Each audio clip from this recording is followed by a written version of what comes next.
overflowing with movies. We need a hero. Someone to separate the bad from the good. Sounds like a job. Verbal dioramas. Watches all the movies from comedy to drama. From the top roll sound. And don't forget the action. She'll watch until the end and then she'll give you her reaction. Movies you know, movies you don't. Prequels, sequels, remakes, and trivia and outtakes. Movies you know, movies you don't. Interesting stories, all the categories.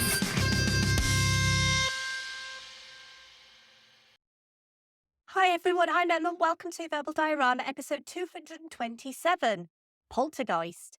This is the podcast that's all about the history and legacy of movies you know and movies you don't. They're here. Welcome to Verbal Diorama, all of you brand new listeners to this podcast, and also welcome back, regular returning listeners. They're all here, hopefully. Thank you for being here. Thank you for choosing to listen to this podcast. And as always, I'm delighted to have you here, not only for this podcast, but also for the history and legacy of Poltergeist, because this episode, so much fun. So much fun to research this. But before I get into Poltergeist, I just want to say, as always, so much love and thanks to everyone who listens to this podcast, but also who's listened to the most recent episodes of this podcast on The Lost World, Jurassic Park, and Wishmaster. And to the surprise of no one, we are back with Mr. Steven Spielberg. Although this is it now. I don't think we're going to be returning to him anytime soon after this. I don't think. Just thinking of the schedule, no, I don't think we are. But yeah, he's popped up a lot recently. And then Wishmaster. Wishmaster is really just a tiny cult movie. And you wouldn't think it'd cause much of a splash on a movie podcast. But it really seemed to. And I'm just thrilled because it's such a fun movie and it deserves way more of an audience than it ever got. So the fact that people have really responded to that episode is just wonderful as far as I'm concerned. But speaking of audiences, now I first saw Poltergeist maybe when I was in my teens and I was petrified of it. And I was so petrified, I think I turned it off because I was so scared and I just never went back to it. And the idea of doing it for this podcast, honestly, filled me with dread. But I was like, come on, Em, big girl panties on, just do it. And so I did it. And honestly, this movie is so impressive.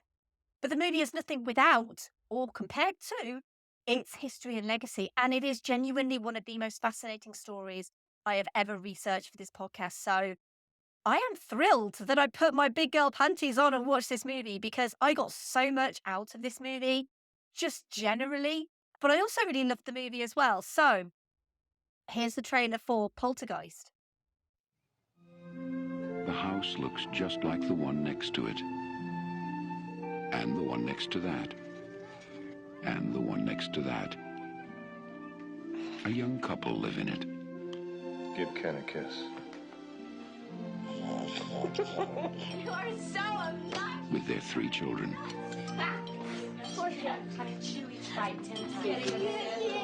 And something more.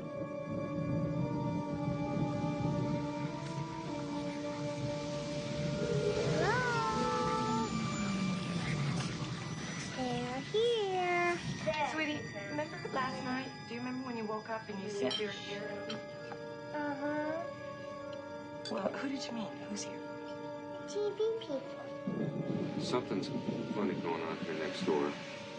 Something, We were wondering if maybe you had experienced any disturbances lately. What kind of disturbances? I don't know what hovers over this house. I've never sensed anything like it. That thing is in there with my baby! they're hundreds. Now Steven Spielberg crosses a frightening new threshold into a world within our own. Its form is revealed. What is it? Its focus is clear. And the games are over.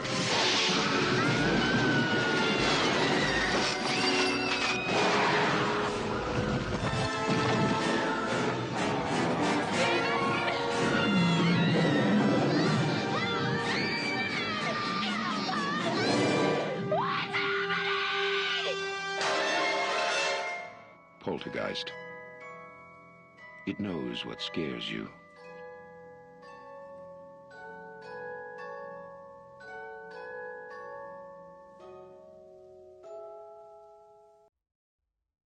The Freeling family live in a seemingly idyllic, brand new suburban neighborhood in Cuesta Verde, California. Life is normal until strange occurrences begin to plague their home, starting with furniture moving on its own and ghostly voices speaking through the TV. As the paranormal activity intensifies, the youngest daughter, Carol Ann, is mysteriously abducted into another dimension through a portal in her bedroom closet. Desperate to rescue her, the family enlists the help of parapsychologists and a medium. Together, they confront malevolent spirits and a vengeful poltergeist that have taken control of their house, culminating as the family fights to bring back Carol Ann from the other side. Let's, as always, run through the cast. First, we have Craig T. Nelson as Stephen Freeling, Jo Beth Williams as Diane Freeling, Beatrice Straight as Dr. Lesh, Dominique Dunn as Dana Freeling, Oliver Robbins as Robbie Freeling, Heather O'Rourke as Carol Ann Freeling, Martin Casella as Dr. Marty Casey, Richard Lawson as Dr. Ryan Mitchell, Zelda Rubinstein as Tangina Barons, Michael McManus as Ben Tuthill, Virginia Kaiser as Mrs. Tuthill, and James Caron as Lewis Teague. Poltergeist has a screenplay by Steven Spielberg, Michael Grace, and Mark Victor, story by Steven Spielberg, and was directed by Toby Hooper. Now, I've mentioned quite a lot about Steven Spielberg, just generally on this podcast, but also the last few episodes of this podcast, because Spielberg's experience making Jaws would define a lot of his work going forward. And I've talked about that in the episodes that I did on Jaws and its sequels, and the episode on Jurassic Park, and on the recent episode on the Lost World Jurassic Park, and why Spielberg wanted to take the reins for his first non-Indiana Jones sequel. Similar to Jaws, Close Encounters of the Third Kind's production was challenging, as its effects shots caused the budget to go over. Columbia Pictures, which was then facing bankruptcy, was ill-equipped to cover the cost. Columbia was potentially going bankrupt, and Close Encounters would either save or destroy the studio. Similar to Jaws, Close Encounters also faced obstacles on the way to the big screen, but it overcame them to earn $288 million, a number that increased even further when it was re-released in 1980. And so, just like for Jaws, Spielberg feared sequels to his creations would be created without him.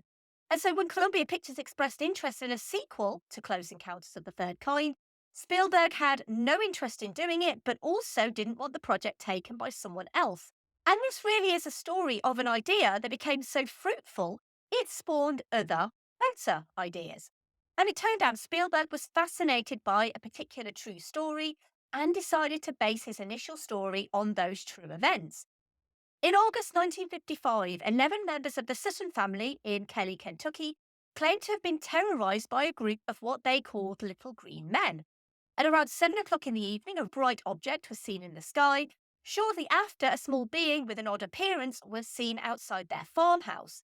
The Suttons reported that after becoming afraid and arming themselves, there was a tense standoff for many hours as the creatures repeatedly emerged and vanished. The intruders, according to a family friend of the Suttons, had an oversized head almost perfectly round, arms extended almost to the ground, hands had talons, and oversized eyes glowed with a yellowish light. At around 11 p.m, the petrified Suttons left the area and drove to the adjacent Hopkinsville police station after shooting at the mysterious visitors. After state and military police were called to the farmhouse, nothing but shot casings were discovered on site. The creatures apparently returned at about 2:30 the next morning after the officials had left, continued to threaten the family, who once more fled their home. Despite the fact that a thorough investigation was started, no proof of the creatures was ever found. Nevertheless, despite the lack of evidence, the occurrence went viral as you could be in 1955, and became a mythical UFO encounter called the Kelly-Hopkinsville encounter.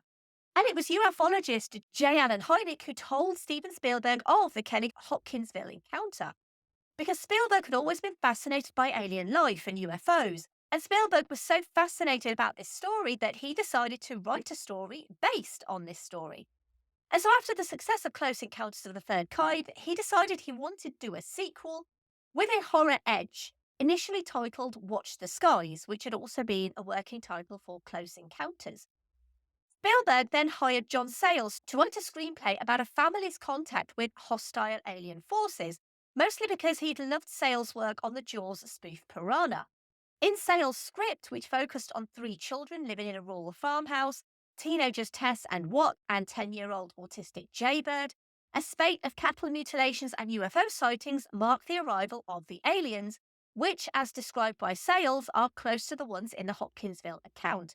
3 feet high, eyes like grasshoppers, and there were 4 of these life forms, including one with hypnotic powers and one which could mutilate with its long, light-emitting finger. I'm sure you're thinking, long light-emitting finger, well, that sounds familiar. And you'd be right. Because Watch the Skies was already trademarked, the script was changed to Night Skies. The story also featured a sweet, wide-eyed alien named Buddy, who made friends with Jaybird. Spielberg would choose not to direct Night Skies himself because he was working on Raiders of the Lost Ark. And while he had originally approached production designer Ron Cobb to direct, after the pair had met while Cobb was working on Conan the Barbarian, Cobb would turn the project down and Spielberg would approach the Texas Chainsaw Massacre filmmaker, Tobe Hooper, to take the helm of Night Skies. He also hired Rick Baker, who was at the time a rising star in the makeup industry, after his work on An American Werewolf in London, to manage the project's alien effects. And Baker produced a range of sketches and life-size models at a reported cost of $70,000, a working prototype of the lead alien Scar. So we've got hostile aliens terrorizing a family, plus a sweet, kind alien befriending a young boy. And I'm pretty sure you can see where this story is going to be going. But let's continue. John Sayles completed the script, and Spielberg was in the middle of production on Raiders of the Lost Ark in Tunisia and started to get doubts about Night Skies. While on the set of Raiders, Spielberg showed the Night Skies script to Melissa Matheson, future wife of Harrison Ford, who was on set visiting him, and Matheson immediately focused on the parts of the story featuring the benevolent alien and the tender relationship between him and the youngest child. Sayles would leave the project amicably, and Matheson would write a new script titled E.T. and Me in 8 weeks. But that story is for a future episode on E.T. While Night Skies would fall apart, from the ashes rose E.T., arguably Gremlins as well, but most importantly, Poltergeist. But while Spielberg directed the deeply personal family alien story of E.T. the Extra-Terrestrial, Tobe Hooper was retained for the project, but Hooper didn't really feel like Night Skies was his thing. He preferred to do a ghost story. And I am going to be coming back to the directorial question over Poltergeist a bit later on in this episode. So Hooper and Spielberg decided to work together, and they were inspired by The Haunting, as well as Hooper's 1972 TV movie Something Evil. Hooper had found a book about poltergeist while visiting the old office of director Robert Wise, who made The Haunting, and Hooper had originally tried to get an evil ghost movie made with Universal. Hooper and Spielberg collaborated on the project while Spielberg was making Raiders of the Lost Ark by post, and this treatment, called Night Time, was dated in March 1980. It didn't credit Hooper as co-writer, but it would be revised by Spielberg a further 5 times, being renamed It's Night Time by August of 1980. So parts of the plot that were present from the beginning included the Freeling family, the suburban environment, the TV, the dead bodies in the freshly excavated pool, Tangina, referred to as Tagina in the treatment, and the paranormal researchers. But what didn't make it into the final screenplay included the Freeling neighbours turning against them, the family having 4 children rather than 3, and the bodies under the home actually being those of white settlers murdered by Native Americans in the early 1800s. The amendments changed this into a cemetery where the gravestones had been moved, but not the bodies, therefore avoiding the problematic Native American burial ground trope.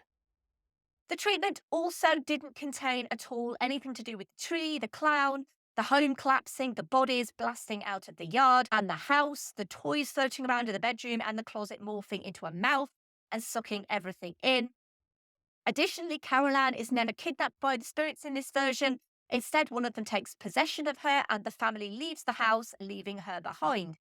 In a Fangoria interview, Hooper stated that the idea of the ghost kidnapping Carol Ann didn't come until late in the development process and that the idea was both his and Steven Spielberg's. So they had this idea that had been developed by both Steven Spielberg and Tobe Hooper, and Spielberg approached Stephen King to write the script. But allegedly, King's publisher Doubleday, who negotiated on King's behalf while he was travelling to the UK, asked for a ridiculous amount of money, and MGM and Spielberg refused to pay it. Spielberg then met with co-writers Michael Grace and Mark Victor about possibly writing a remake of A Guy Named Joe. Spielberg would later do this, as always, in 1980 without Grace or Victor. Grace and Victor were more interested in Steven Spielberg's ghost story, however, and soon they got the job of turning the It's Nighttime treatment into a full-length screenplay. But once they did, Spielberg wasn't particularly happy with their draft because it included the death of Carol Ann and the violence was particularly shocking. It included Dana becoming trapped in a bathtub full of blood, the neighbour Ben Tuthill having his skull caved in by being run over by the family car, and Diane Freeling being sexually assaulted by ghosts. In the end, Spielberg oversaw a complete rewrite of the script over the course of 7 days after the movie had already been set for shooting and as a Writers Guild strike loomed. With the assistance of Kathleen Kennedy and Frank Marshall, he produced over 100 pages. Input was also provided by Tobe Hooper.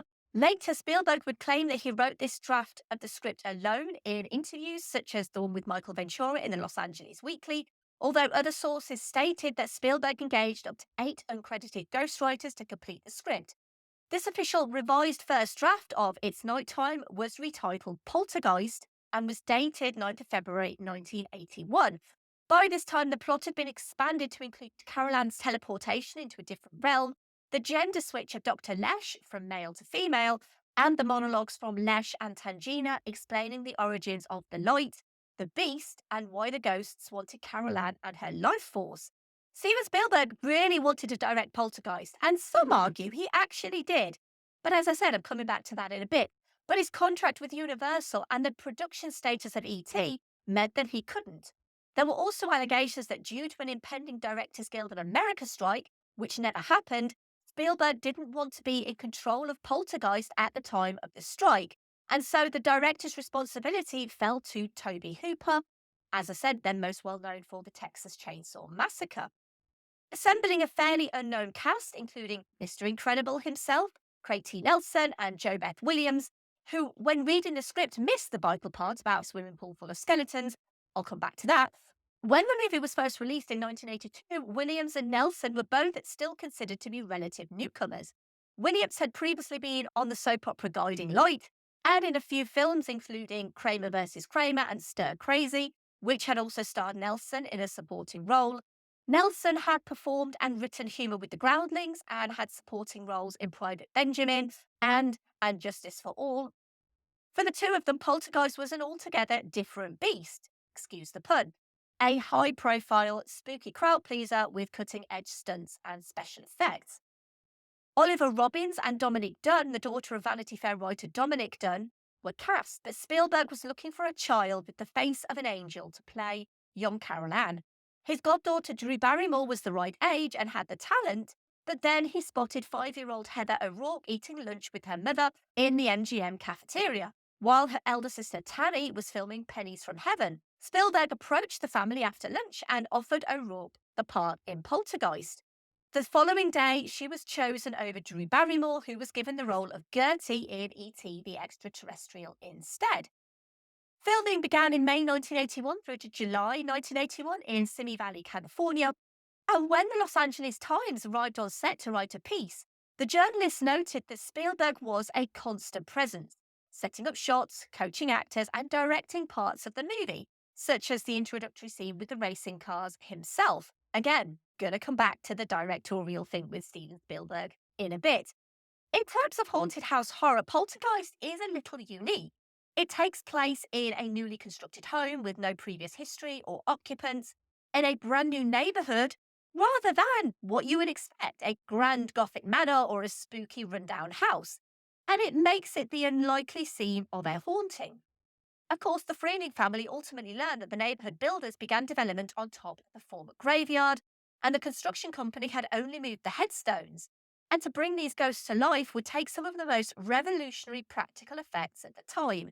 Nearly every scene would feature a practical effect of some sort, some remarkably simple, such as the stacked chairs, which was a simple switch off camera by the crew, removing the chairs and replacing it with a pre-glued stack of chairs. The stake that slithers across the countertop was a real stake, with a wire connected to a crew member under the counter who just made it slither across the countertop. Chairs were also moved in a similar fashion across the kitchen floor. The head stripping sequence wasn't in the original script, and makeup artist Michael McCracken came up with it on set.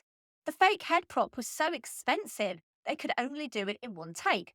And a lot of this movie is just one take.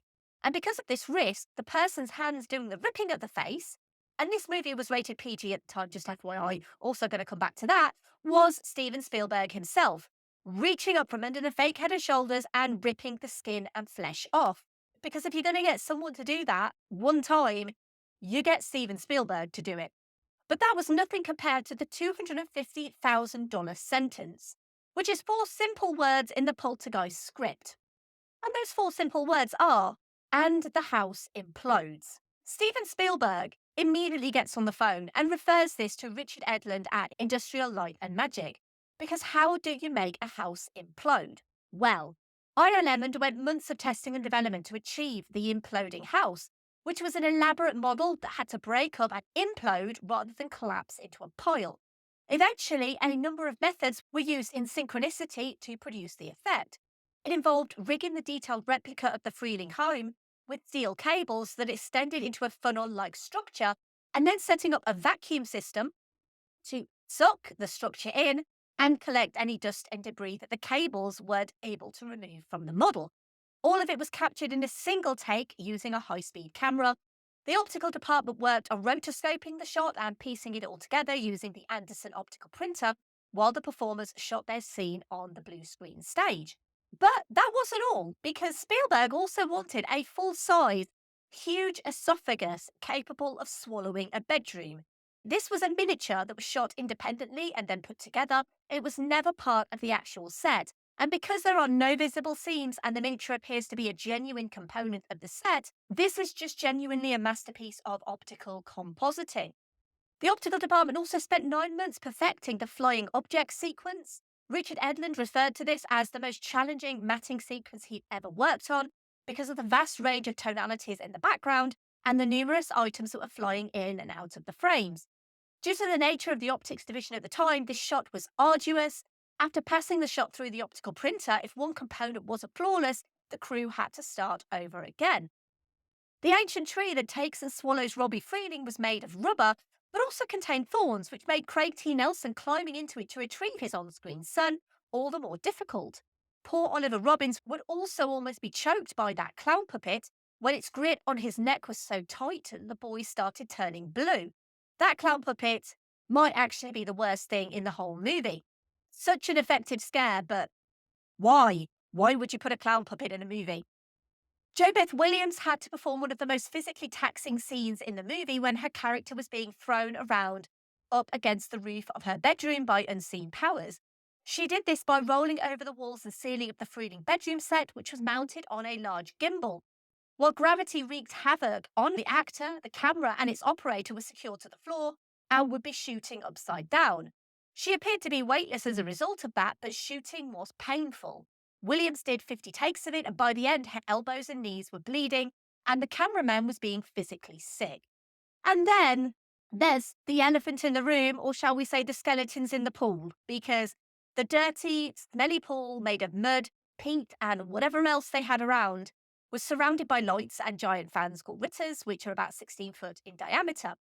And so when Jo Beth Williams first had to get into this filthy, slimy pool, she just had this image of one of those fans or the lights falling into it and being electrocuted.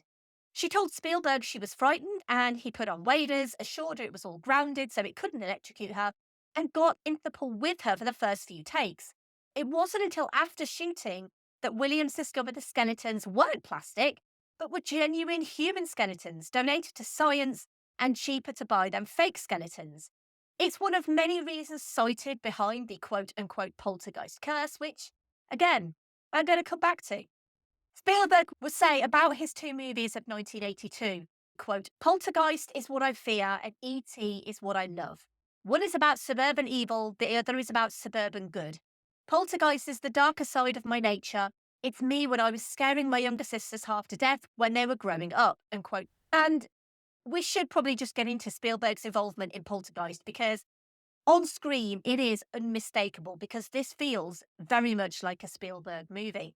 The reports of Spielberg's involvement as director and Hooper as director by name only goes deep into interviews with various cast and crew, some stating they were only directed by Spielberg, others saying Hooper was the one and only director.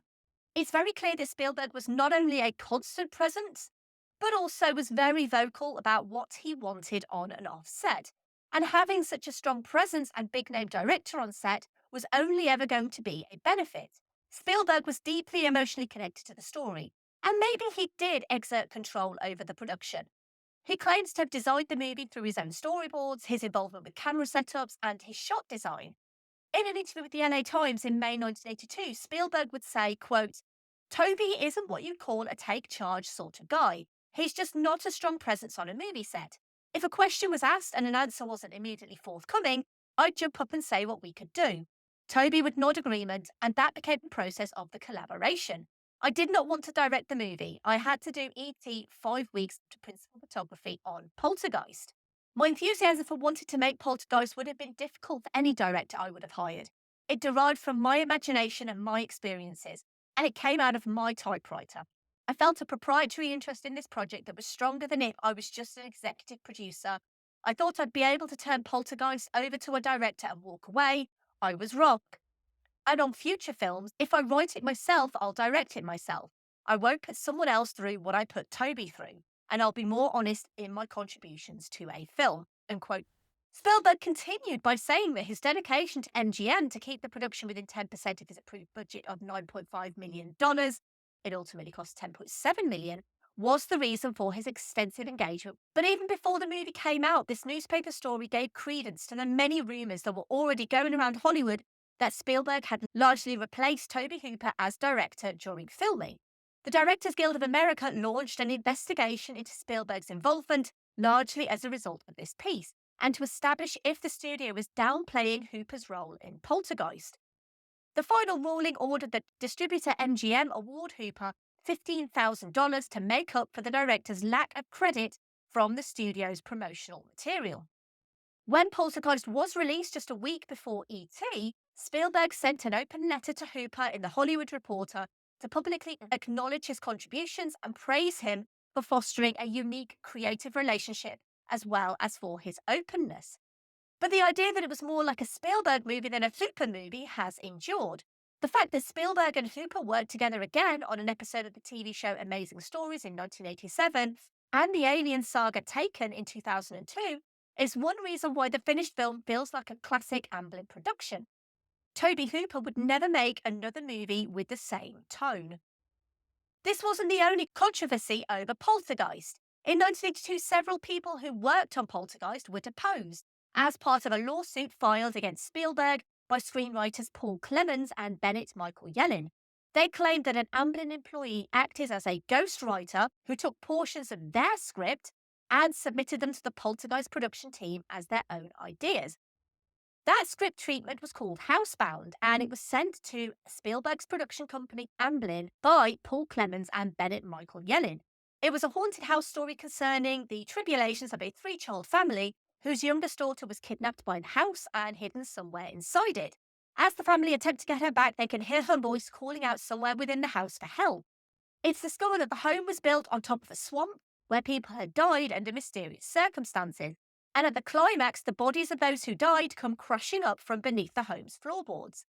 Clemens and Yellen never heard anything back from anyone at Amblin after their treatment was submitted, and in what was to become significant later on, Clemens' agent did not retain or lost the messenger receipt, proving that the treatment had in fact been delivered to Amblin.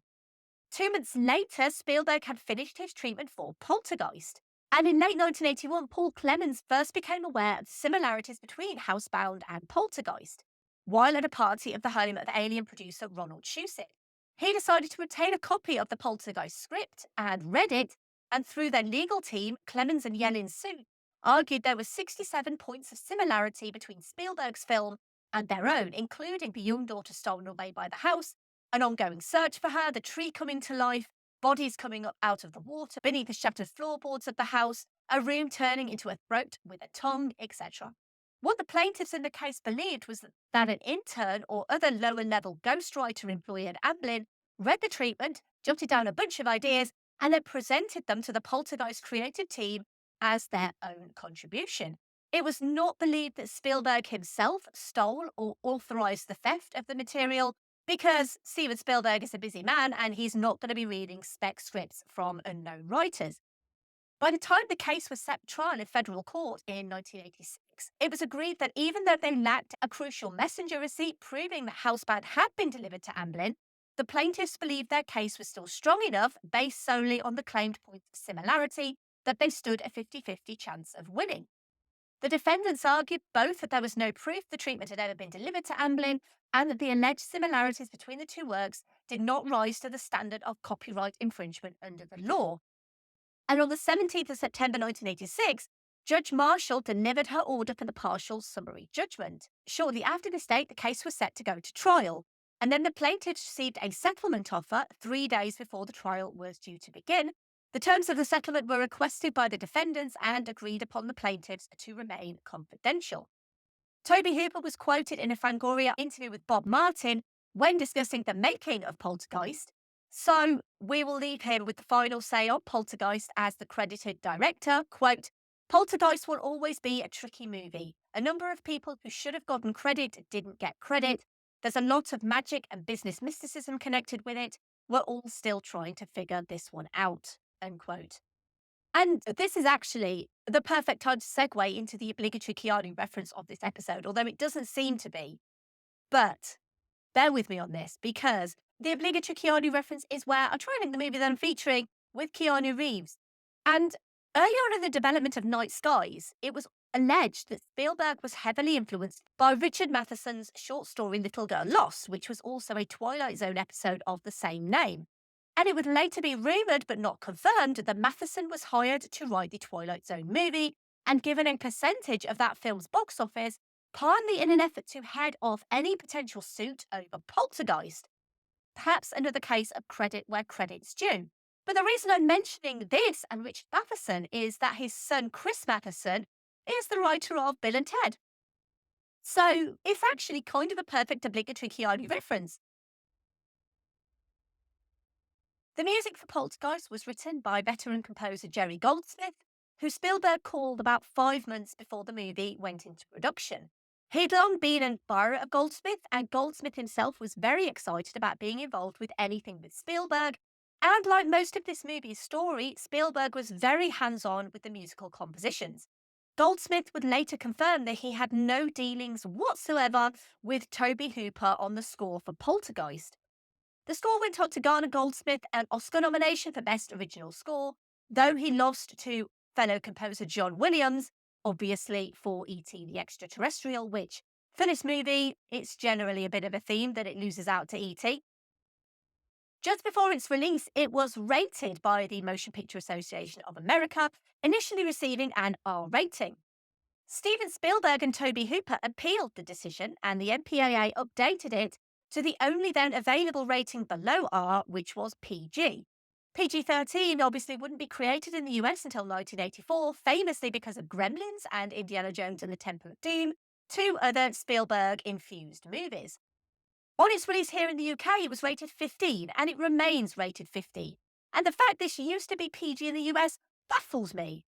But it may have been the movie's saving grace, because it became the gateway drug to many a millennial horror fan. And because it was rated PG, parents assumed it was a fine movie to let the kids go and see on a Saturday afternoon. It led to a wave of 80s and 90s classic horror, it led to greater scares, more effects, and to those R-rated movies that became taboo at sleepovers. And to be honest, it's probably part of the reason why you have so many horror movie podcasts in your podcast apps. Poltergeist was released on the 4th of June 1982 domestically in the US, the same week as Star Trek II The Wrath of Khan, which would hit number 1, with Rocky 3 at number 2. Poltergeist would sit at number 3, and as I mentioned, the behemoth that was E.T. the Extra-Terrestrial came out the following week and dominated the box office, Grease 2 also came out that week. Superior Grease, by the way, but Poltergeist remained steadfast, not leaving the top 10 for 11 weeks. On its $10.7 million budget, Poltergeist made $76.6 million domestically and $45.1 million internationally, for a total worldwide gross of $121.7 million. And after a hugely successful theatrical run in the summer of 1982, Poltergeist's very own Afterlife benefited from cable TV and video store rentals, and it cleaned up on both of those. I've already alluded to Poltergeist received 3 Oscar nominations: Best Original Score, Best Sound Effects Editing, and Best Visual Effects, losing them all to Spielberg's E.T. the Extra-Terrestrial. Still a good Oscars night to be Steven Spielberg, though. It did win a BAFTA for Best Special Visual Effects instead. And in 1986, Poltergeist 2, The Other Side, retained the family -1, but introduced a new motive for the beast's behaviour, tying him to an evil cult leader named Henry Kane. Poltergeist 3, released in 1988, finds Carol Ann as the sole original family member, living in an elaborate Chicago skyscraper owned and inhabited by her aunt, uncle, and cousin. Kane follows her there and uses the building's ubiquitous decorative mirrors as a portal to their earthly plane. And there was a remake in 2015. It was produced by Sam Raimi and directed by Gil Keenan. It stars Sam Rockwell, Jared Harris, and Rosemary DeWitt, and was released on the 22nd of May 2015. And in April 2019, the Russo brothers were announced to helm a new remake. But I can't finish this episode without talking about the rumours of a curse, because these rumours plagued the production, with strange happenings in Jo Beth Williams' rented home, to mention the revelations surrounding the skeletons. But it would be the tragic deaths of several actors throughout the series that exacerbated these curse rumours. Most notably, the murder of Dominique Dunne 5 months after Poltergeist's release, and the death of Heather O'Rourke 4 months before the release of Poltergeist 3. Dominique Dunne had a volatile relationship with her boyfriend, Chef John Sweeney, and had since split up from him. In November 1982, he showed up at Dunne's house, pleading for her to take him back. When she refused, Sweeney grabbed Dunne's neck, choked her until she was unconscious, and left her to die in her driveway. Sweeney was sentenced to 6.5 years in prison, but was released after 3 years and 7 months. Dominique Dunne was just 22 years of age. Heather O'Rourke, only 6 years old in the first movie, was misdiagnosed with Crohn's disease in 1987. The following year, O'Rourke fell ill again, and her symptoms were casually attributed to the flu. A day later, she collapsed and suffered a cardiac arrest. After being airlifted to a children's hospital in San Diego, O'Rourke died during an operation to correct a bowel obstruction, and it was later believed that she had been suffering from a congenital intestinal abnormality. O'Rourke was just 12 years old when she died. Additionally, 2 other cast member deaths. The first was Julian Beck, who played evil preacher Henry Kane, had been diagnosed with stomach cancer in 1983. This took his life soon after he finished work on the second installment of the series. The same film was met with further tragedy after Will Sampson, who played Taylor, the Native American shaman, died after undergoing a heart-lung transplant, which has a very slim survival rate. And while all of these deaths are tragic, it is kind of unlikely that it could be attributed to any sort of curse. But I guess if there's any true Hollywood story about it, then must be true. I was so genuinely terrified of seeing this movie again. I hadn't even tried to watch it for over 20 years. And yeah, it scared me. But mostly, it just impressed me. Regular listeners will know I'm a huge practical effects nerd, and the effects in this movie are gorgeous, gross, and thrilling. Simple effects like a clown doll are just executed perfectly. Ghost stories represent normally a tragic or grim past, and usually spirits are anchored to the spot where they died, usually in a violent fashion. But Cuesta Verde is a brand new development, with newly built homes that lack any history. And although Poltergeist is not the first haunted house in the suburbs, it is a pioneer in expanding the scope of fear. The developer's greed and corner cutting in costs sets the entire community of Cuesta Verde up for potential peril.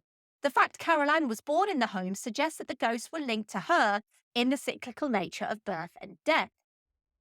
Steven Spielberg and Tobe Hooper were able to convey the anxieties of suburban parenthood and make the terror more relatable than ever.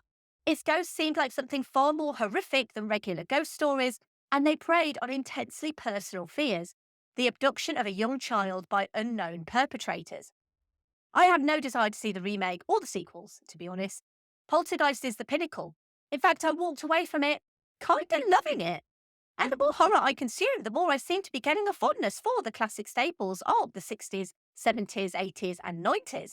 And no one can deny the powerhouse in Hollywood that is Steven Spielberg, and his name alone would give this production a boost. It still feels like an Amblin movie while also being a visual spectacle of perfect practical effects and makeup. And despite all that, its legacy is one of miscredits, potential stolen work, that PG rating, the absolute industry clout of Spielberg, and the tragic deaths of its talented young actors. But that's what made this episode so wonderful to be able to research, because it's very rare that you find a movie with so much going on in the background. Poltergeist is a terrific horror movie, and it cements its legacy as just that. The novelisation by James Caan, released before the film came out and based on Spielberg's original script, has a lot more backstory that's not in the original film, including Zelda Rubinstein's character has a much larger part, most of which ended up on the cutting room floor. Maybe that's why some of the movie actually doesn't make sense. But maybe the Spielberg-Hooper collaboration was actually incredibly fruitful. Maybe it doesn't matter who directed what. Maybe it brought the best out of both men and gave us something truly great. Maybe the fact Spielberg was so hands-on was actually a good thing. It might have given us mediocre sequels and remakes, but it came from a property that gave us E.T., Gremlins, arguably even Ghostbusters has roots in Poltergeist from a paranormal investigation and ghost hunting point of view. It doesn't really matter much who made it or who didn't. What matters is the classic, nearly perfect final product. And this is a movie that stood the test of time for over 40 years, and one that opened the door to a whole generation of movie lovers into a world of both fictional horror and a fascination with the paranormal. But let's all remember a time when TV literally stopped broadcasting at night. Now that is probably the weirdest, spookiest thing of all. Thank you for listening. As always, I'd love to hear your thoughts on Poltergeist. And if you have enjoyed this podcast, please take a moment to leave a rating or review wherever you found this podcast. You can also find me on social media. I am at Verbal Diorama on Twitter, Facebook, Instagram, Threads, Blue Sky, and Letterboxd. And if you do want to help spread the word and help this podcast grow, that would be amazing. Tell your friends, tell your family about this podcast, and I would be so very grateful. So the next episode, you want more? I'll give you more. How about some Clive Barker? How about a puzzle box? Nope, not The Mummy. Although yes, Clive Barker was in line to direct that one at one point. But what about some otherworldly pleasures? Sadomasochism. And the first of 10 movies in a franchise. Say hello to the Cenobites when next week I delve into the history and legacy of Hellraiser. I promise pain and pleasure in equal measure. So join me next week for my episode on the history and legacy of Hellraiser. And just by listening, you are supporting this podcast. And I thank you for that. But if you do want to help support this podcast financially, you could do it one of two ways. You could go to verbaldiorama.com/tips and give a one-off financial donation, or you could go to verbaldiorama.com/Patreon and you could subscribe to the Patreon of this podcast. And you can join the amazing patrons. They are Simon E, Sade, Claudia, Simon B, Laurel, Derek, Thurn, Kat, Andy, Mike, Luke, Michael, Scott, Brendan, Lisa, Sam, Jack, Dave, Stuart, Nicholas, So, Kev, Pete, Heather, Danny, Ali, Tyler, Stu, Brett, Philip, and Michelle. All people who I know that they would not leave the bodies and only move the headstones. They would actually just leave the ground alone. It is sacred ground. They would not build on this ground because they are genuine, wonderful people. They would leave the dead alone because that's what you should do. Just leave the deceased alone. I do have a merch store. It's verbaldiorama.com/merch. I also have a website. It's verbaldiorama.com where you can message me if you want. You can also message me on email if you want. I am verbaldiorama@gmail.com. You can also DM me on social media, wherever you find your social media, at Verbal Diorama.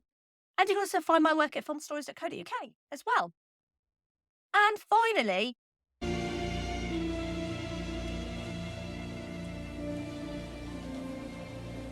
This house is clean. bye. Movies you know, movies you don't. Prequels, sequels,